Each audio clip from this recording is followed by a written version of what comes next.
And this is actually the historic end of the Spanish Civil War. Obviously, the Republicans lost. They were on the losing side, and the winner gets to appear on the cover of Time magazine, March 27, 1939, General Franco there. So even though it actually ended a little slightly later than that, but already at that point it was clear that there was no way the fascists would not win. So that's why he was on the cover of Time magazine. But what we're looking at obviously is some time before that, when things are still basically up in the air. And so when we get to the end of For Whom the Bell Tolls, actually there's still hope for Robert in many ways.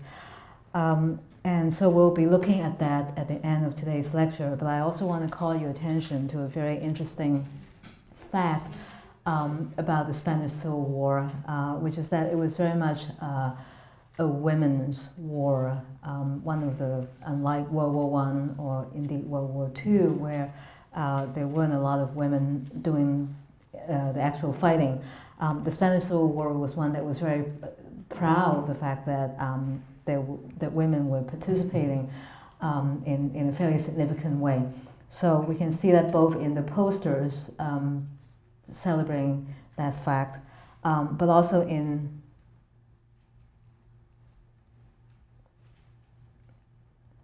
numerous picked photos that we have of women either training or actually in combat situations. So it's just one of them. They were trained just as a man would be trained, and they were in uniform, and this were the women militia from Barcelona, I think, and once more, more women fighting. So, you know, partly I think that accounts for the fact that Pilar is such a powerful figure in For Whom the Bell Tolls, that this is one of the few Hemingway novels where there's a fairly strong woman's voice. We might think that maybe she's too good to be true, that maybe it's overly idealized, but in any case, Pilar is a rare instance of a very powerful woman who would dare to cast her judgment, pass her judgment on the conduct of her own side. You know, when she thought that the revolution had begun badly, as we saw last time, a woman who's not afraid to have that opinion. So partly it had to do with the fact that the women were so important in the Spanish Civil War as soldiers. But I think that it also had something to do with the personal circumstances in Hemingway's own life. If you turn to the front of the For Whom the Bell Tolls, you'll see that it's dedicated to Martha Gellhorn, who Hemingway was married to Martha Gellhorn then when they were covering the Spanish Civil War.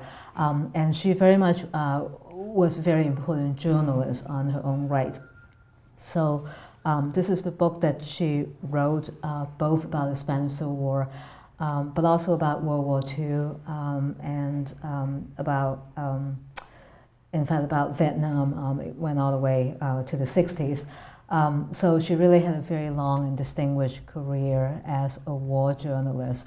And in recognition of the fact that actually was a United States postage stamp celebrating her writing with her wartime writings from Japan, China, that's right, the Chinese Revolution was a very important part of writing, and then Normandy and Dachau, the World War II episodes. So I was tempted actually to read some of her writing, but there's just no room to incorporate her wartime reporting into this class. But I just want to draw your attention to the fact that she was actually a very significant companion to Hemingway in more ways than one. So today we'll be talking about basically the narrative form of Hemingway, and you guys will be getting paper topics very soon from your teaching fellows, and one of the topics would have to do with forms of narration, the narrative structure.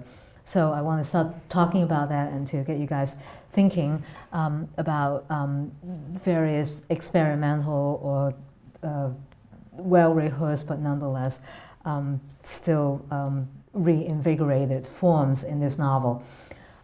So we'll be looking at questions of symmetry and the mirror effect that already we've seen a little bit of, right? Last time we talked about kind of negative mirroring, the earth moving for Robert Jordan and Maria when they made love, and that being mirrored negatively with the bombing when the earth moved under the feet of the people who were bombed. So that's one instance of a kind of negative symmetry, something being ironized retroactively. Today we'll be looking at more instances of those kinds of symmetries. So obviously possession and dispossession have and have not a long-standing paradigm that we've been looking at, ironic and not ironic, and then also ending and beginning, very important in this novel. But I want to begin by looking at one particular symmetry, which is the symmetry of brutality, of brutal conduct, execution that we saw, the execution of the fascists that we saw last time in chapter 10, and then in chapter 31, a similar, maybe more horrendous episode of fascist violence, the rape that's inflicted on Maria. So it really goes back also to the importance of women in the Spanish Civil War as well. And because rape is such a kind of explosive subject, there's been lots done on rape. This is Susan Brown Miller's Against Our Will, one of the classic considerations of rape. There also has been lots and lots of representation of rape in painting, and especially rape considered as a metaphor for the brutalities perpetrated on the defeated by the victors. So, you know, even though it's the women who are getting raped, it really is a kind of a metaphor for what happens to the loser in war. So Poussin actually had a number of paintings. I can't even keep count of the significant number. This is one, and this is another one at the Louvre, very well-known painting. It can get monotonous after a while. I mean, they are different, but they're also quite a bit alike. So when Picasso came to redoing this theme, you can see that this is a real new departure. It looks nothing like the Poussin paintings. And so that is the sort of the 20th century take on a very time-honored theme. And I would argue that Hemingway is, in his own way, doing a novelistic rendition of the rape of the Sabine women in the rape of just one particular woman, Maria. And I would argue that it is every bit as innovative as the Picasso painting coming out at the same time, a complete departure from tradition. So what is innovative about Hemingway, and it actually goes back to his long-standing interest in the mirror, and looking at yourself in the mirror. Last time we saw that when Robert was dropping the gun, the pistol that was misused by his father, he was looking at himself, his mirror image in the water, looking at himself holding the gun and then dropping the gun. So we've already seen one instance of the mirror in For Whom the Bell Tolls, and this is a much more traumatic instance of that. I saw my face in the mirror of the barbershop and the faces of 3 others who were leaning over me, and I knew none of the faces, but in the glass I saw myself and them, but they saw only me. And it was as though one were in the dentist's chair, and there were many dentists, and they were all insane. My own face I could hardly recognize because my grief had changed it, but I looked at it and knew that it was me. But my grief was so great that I had no fear, nor any feeling but my grief. So this is the beginning. This is not actually the rape. It's just cutting off her hair.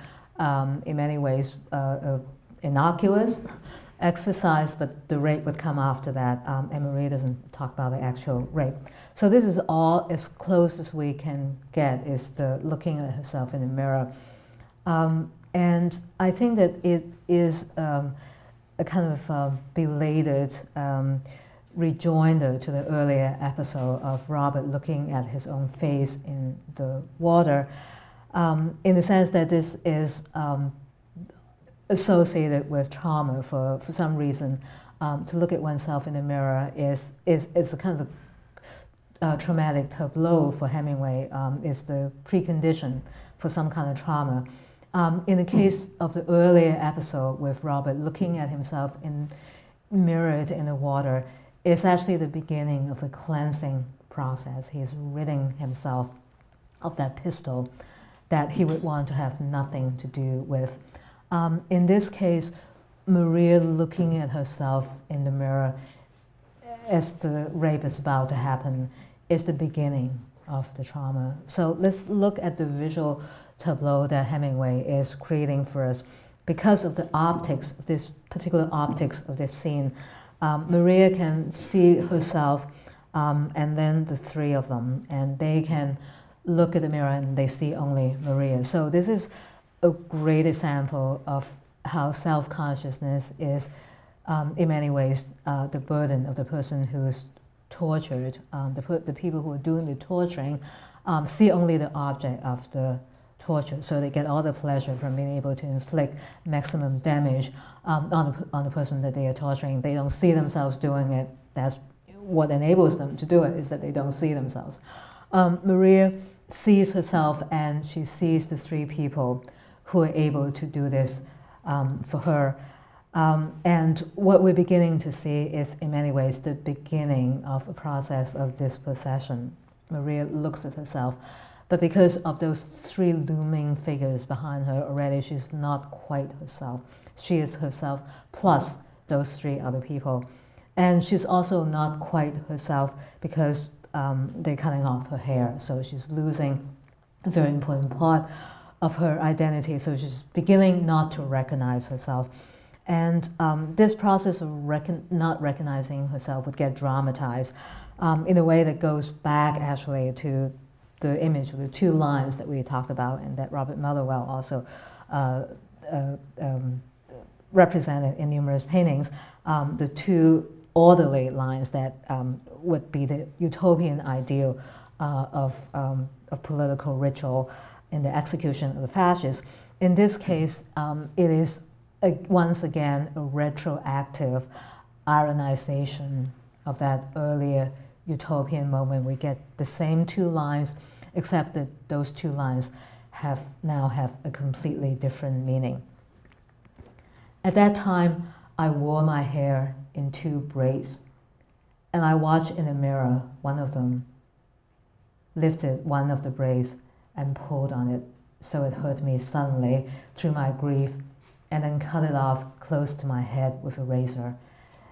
And I saw myself with one braid and a slash where the other had been. Then he cut off the other braid, but without pulling on it, and the razor made a small cut on my ear, and I saw blood come from it. Canst thou feel the scar with thy finger? Yes, but would it be better not to talk of this? This is nothing. I will not talk of that which is bad. So he had cut both braids close to my head with a razor, and the others laughed, and I did not even feel the cut on my ear. And then he stood in front of me and struck one across the face, and struck me across the face with the braids, while the other two held me. And he said, "This is how we make red nuns. This will show thee how to unite with thy proletarian brothers, bride of the Red Christ." And he struck me again and again across the face with the braids, which had been mine. And then he put the two of them in my mouth and tied them tight around my neck, knotting them in the back to make a gag, and the two holding me laughed. So this is the new use to which lines could be put. The two braids belonging to oneself can be used as weapons against oneself. So this is very much the same logic as the earth rising up and hitting the man that has been nourishing up to this point, and that is so it's really the complete reversal of the meaning of something that really is a part of you, and the radical alienation of that thing, and the instrumentalization of that thing into a weapon. But even that, I think, is less traumatic than the effect of looking at the mirror and watching yourself losing first one braid and then the other, and then watching the transformation of your face when that is happening. It is not only inflicting that on Maria, but also making her watch herself undergo that transformation, that she's becoming an alien being, even to her own eyes. So this is the conclusion of that act of dispossession. Then the one who had gagged me ran a clipper all over my head, first from the forehead all the way to the back of the neck, and then across the top, and then all over my head and close behind my ears. And they held me so I could see into the glass of the barber's mirror all the time that they did this. And I could not believe it as I saw it done, and I cried and cried. But I could not look away from the horror that my face made with the mouth open and the braids tied in it and my head coming naked under the clippers. So this is the closest that Hemingway will get to giving us an image of Maria being rendered completely defenseless because all the things that shelter ourselves are being taken away from her. Hair might not be the most powerful form of shelter, but it is a form of shelter in the sense that without it, we really look very naked in a kind of psychological sense. And Maria will become naked in more than that sense. But it also has to do with what kind of an object Maria would be in the world. Before this happens, she would never be an object to herself. She would always be a subject to herself, in the sense that she would never actually see herself as she is seeing herself right now. So it is really taking away her relation to herself. That is being taken away from her. It's not even just the hair, which is nothing and which will grow back, although we can also see that Hemingway is quite obsessed with hair and the cutting off of hair, just as Fitzgerald is in Bernice Cuts Her Hair. But the physical removal of the hair is really nothing compared with the destruction of a long-standing relation that one has to oneself. And I think that we see a similar operation when it is when someone would insult you to the point where you don't actually recognize the person who is being insulted. It might not ever have happened to you, and very rarely it happens to anyone. But Sarah Neale Hurston talks about that in an essay called How I Became the Colored Me. Was that when she was growing up in a black community in Florida, that she never saw herself as black until she was made to feel herself as black. So it's losing one kind of identity to oneself. And what is happening here is a similar kind of situation, that suddenly she sees herself as something that she has never seen herself as before. So it is both that operation, but also the additional horror that she cannot take her eyes away from the mirror. She could easily have shut her eyes, right? So the psychological atrocity of this scene is that the dynamics of the scene is such that she cannot take her eyes away from this thing that she cannot bear to watch. It is the gluing of her eyes to something that she would want to do everything to remove her eyes from. It is that gluing that is also part of the atrocity. So it is the way that Hemingway chooses to talk about rape, not the very completely recognizable scenario that Poussin has made classic, in his classic compositions, and not even the Picasso representation which still has to do much more with someone crying out in protest. We can almost hear the sound in the Picasso representation. In the Maria episodes, there is absolutely no sound because her mouth has been gagged. So it's the absolute silencing of Maria and the complete reduction of that scenario into a visual scenario without sound in both the Poussin and in the Picasso painting. What makes it slightly bearable is that we can imagine those women as crying out, and it is that crying out that makes them human and registers the resistance to what is being done to them. In the case of Maria, because it is strictly a mirror effect, and because it is strictly a visual tableau, and because her mouth is gagged, it is completely soundless. So it is the deprivation of voice, along with the cutting of the hair. It's those two things that work to create the maximum effect of victimization in the rape scenes. So we can see that for Maria, dispossession is a central narrative fact, and it is registered with full dramatic effect as unforgettable an instance of rape as any in American literature without actually representing the act itself. So that is part of the innovation as well, is that you don't actually go anywhere near the actual deed. Given the fact that dispossession is so important for Maria, I think that we have to ask a related question, is to what extent is dispossession central for Robert? I think it is an open question. I hope that you guys will talk about it in section, is whether or not Maria actually gets to recover from that act of dispossession. Has she recovered fully from that rape, or is she still living in the shadow of that rape? How long does it take for that shadow to go away? Is she still within a narrative of dispossession all the way through For Whom the Bell Tolls? So that's an open question for Maria.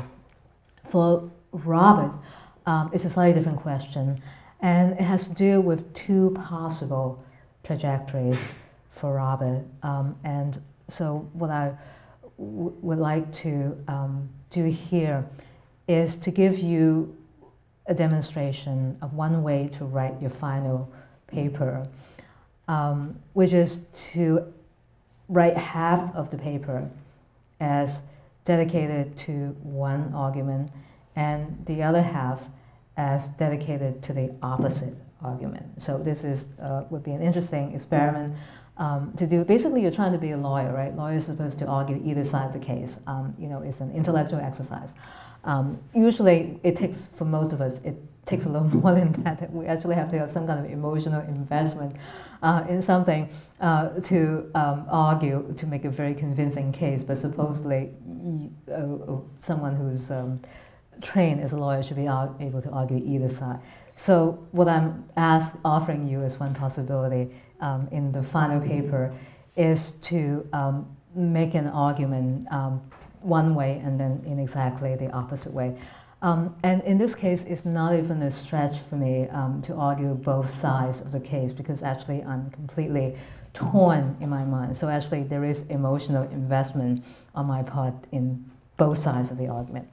So the two opposing arguments, obviously, would be one, would be that to have an For Whom the Bell Tolls is a narrative about dispossession, that what Robert ends up with at the end of the novel is as a have-not, that he starts out with something, and then by the end of the novel, everything is taken away from him, that he is completely empty-handed at the end of the novel.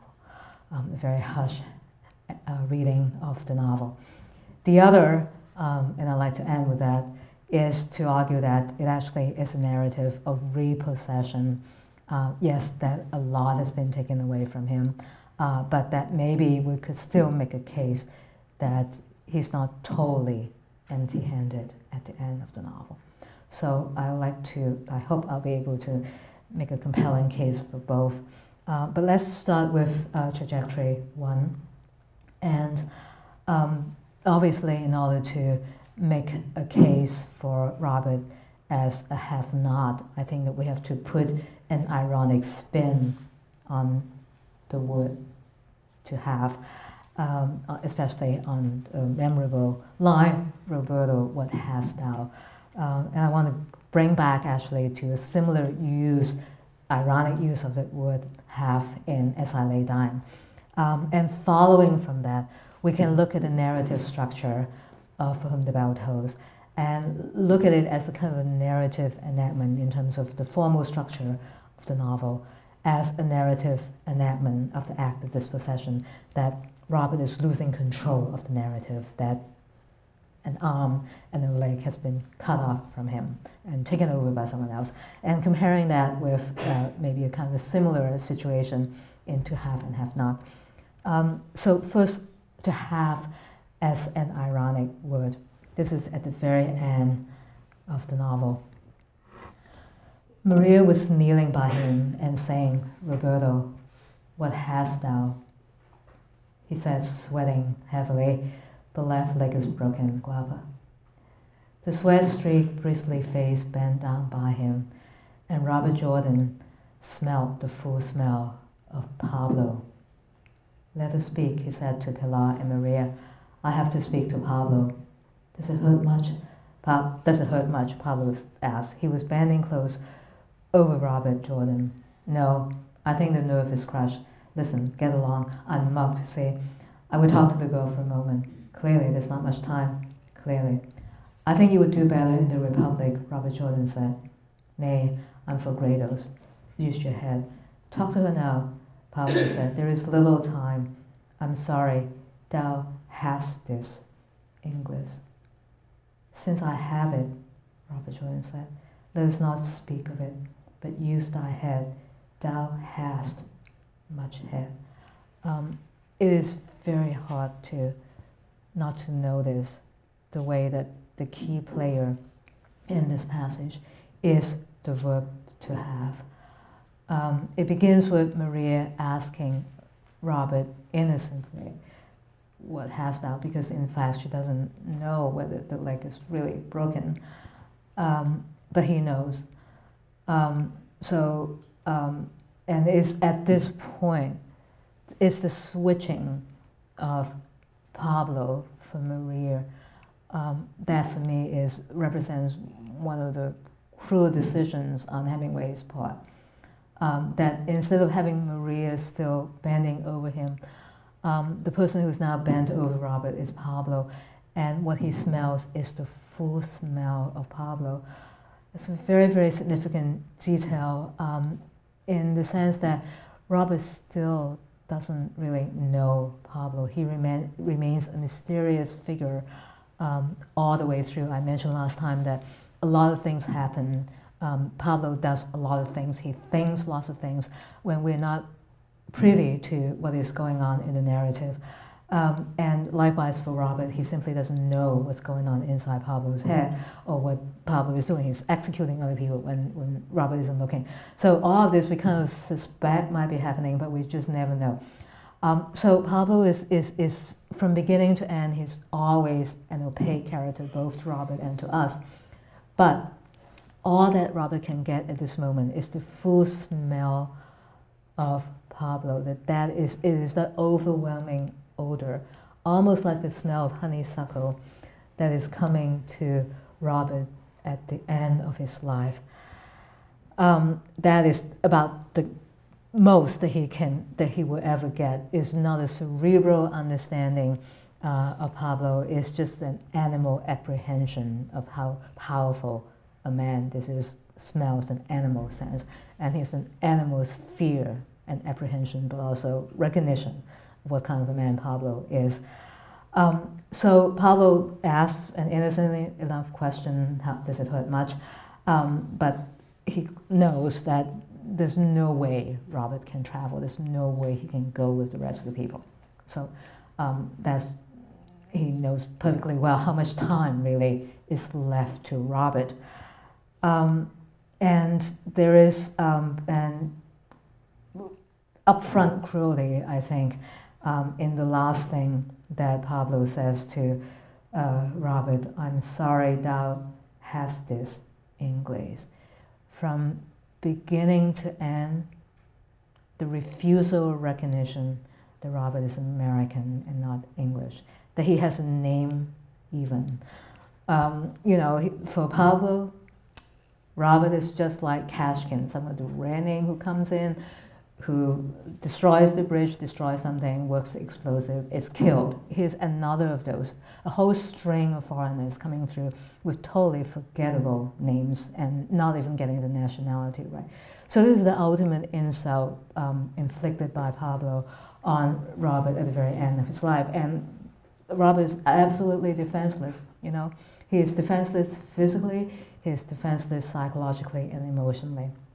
All he can say is, in fact, this admission of defeat, really, giving the last bit of advice, telling Pablo to go back. They are behind the enemy's lines, right? So they're actually in fascist, in nationalist territory, and he advises Pablo to go back to the Spanish Republic.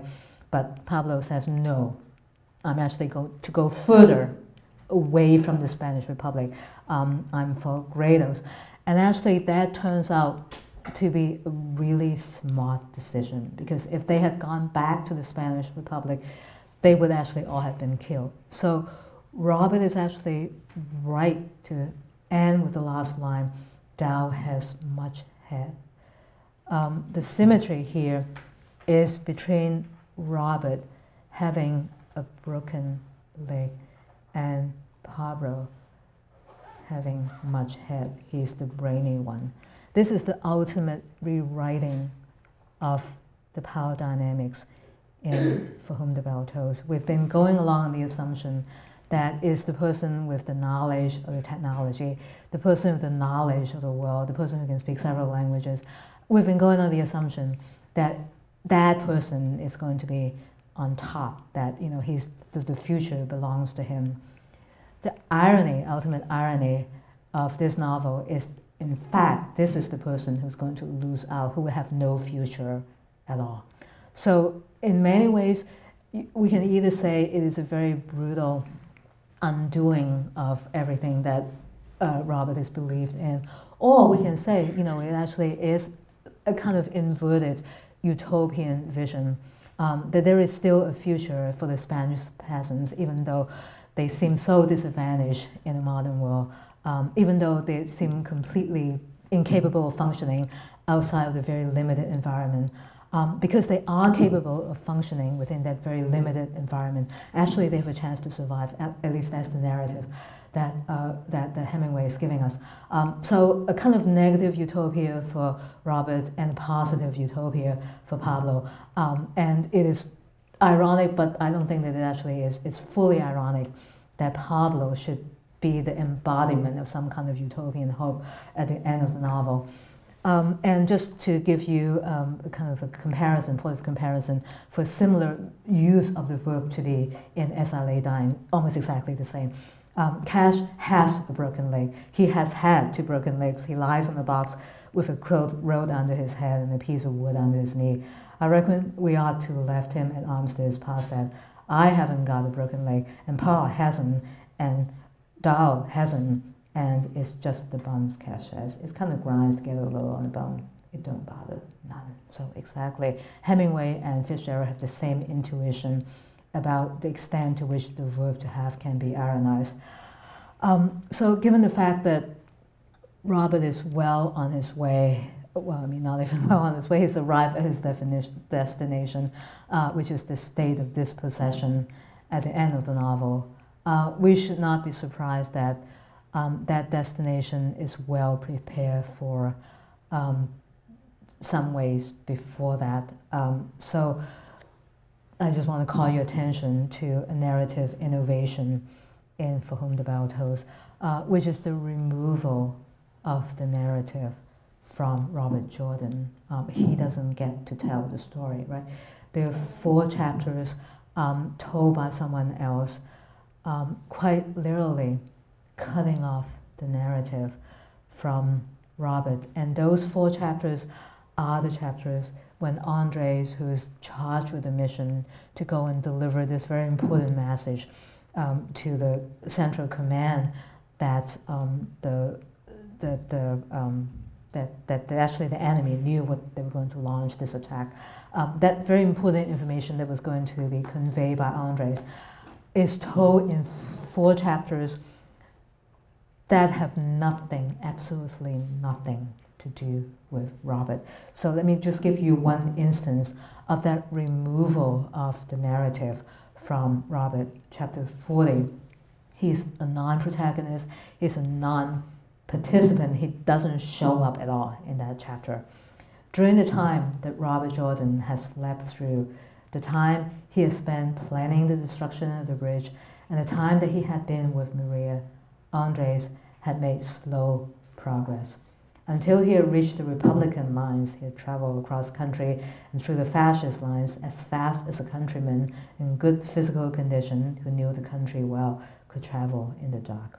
But once inside the Republican lines, it went very slowly. So this irony right here that we detect, that for Andres, I mean, this is very dramatic because actually it takes so much more time to travel through supposedly your own side because he's questioned and detained by everyone, whereas it's much faster to go through enemy terrain because it's just traveling as someone who is physically fit can travel, which is very fast. So those 4 chapters, 34, 36, 40, and 42, those 4 chapters are devoted to the irony of how slow it is and how impossible it is for Andres to deliver that crucial message. But the other additional irony is that Robert is fast becoming a non-protagonist in his own narrative, which is very much a prelude to the end. At the end of For Whom the Bell Tolls, he will be a non-player in the future of the Spanish Republic. He would be a non-player in Maria's life, in Pablo's life, in everyone's life. And Hemingway has already paved the way for Robert being a non-player much earlier. So we can think back to many other instances of someone being a non-player in Soldier's Home in our time, Krabs being a non-player, his sister playing basketball, and Krabs being on the sideline and being a non-player in that way. So Hemingway has given a lot of thought for what it means for a man who once used to be an important player to be relegated to the sidelines and to suffer the fate of being a non-player. And he's enacting that one more time in For Whom the Bell Tolls. So I just want to highlight the interconnections among Hemingway's works. This is not the first time where he has removed the narrative from the supposed protagonist of that narrative. And to have and have not, a similar fate has been visited upon Harry Morgan, right? So in chapters 1 to 5, told from Harry Morgan's point of view, chapter 6, all of a sudden, he's referred to as a man. You ain't going to fix me up, the nigger said. The man whose name was Harry Morgan said nothing then because he liked the nigger and there was nothing to do now but hit him. And he hit him. When we were talking about this passage, we said that suddenly Harry becomes Harry Morgan, someone looked at completely from the outside and who is in fact put in the same position as the black person. They have both lost something. In a more abstract way, we can say that what Robert, and we can also just go back to that moment, at the very end of For Whom the Bell Tolls, Robert is still Robert Jordan. He never gets to the stage where he can simply be a Robert. He is still referred to in that alienating form. So that too is a structure very much similar to the alienating device in To Have and Have Not. I think that I've done, probably everything that I can to make a case for To Have and Have Not as a novel of dispossession that basically Robert emerges as completely empty-handed at the end of the novel, that he's lost his leg, he's lost Maria, he's lost his life, he's about to lose his life, he's lost even the novel that is supposedly his. So it is a loss almost completely equal to the loss of Tao at the end of As I Lay Dying. And it really is possible to read both Hemingway and Faulkner as authors who are dedicated to about the bleakest vision possible of human possibilities. But I want to now make the opposite case, which is that it's not quite as bleak as that. That maybe there's a way in which we can think about the verb to have as a somewhat non-ironic word. So, and also that there's a way to read the narrative not as one that highlights or maybe passes the absolute damning verdict that there really is nothing at the end for Robert. So trying to recover something for Robert at the end of the narrative. It turns out that Hemingway is also quite self-conscious about using the verb to have as a non-ironic verb. This is a little earlier, so it has the disadvantage of coming before that final, very ironic moment, but still is a moment that we should look at. And another thing, don't ever kid yourself about loving someone. It's just that most people are not lucky enough ever to have it. You never had it before, and now you have it. What you have with Maria, whether it lasts just through today and a part of tomorrow, or whether it lasts for a long time, is the most important thing that can happen to a human being. There will always be people who say it does not exist because they cannot have it. But I tell you, it is true that you have it and that you're lucky even if you die tomorrow. This is, relatively speaking, an instance where we have the verb to have in an unironic, non-ironic mode that is affirming the primacy and the durability of what he had or has or continue to have with Maria. But we also know that even in this non-ironic moment, the verb to have is very precarious. It is precarious because it's so much dependent on being able to refute other people who would not credit you with having that thing, right? So this consciousness that there will always be people who say it does not exist because they cannot have it. Because what you have here, what Robert has here, is so intangible, because there's really no material way to demonstrate it is there.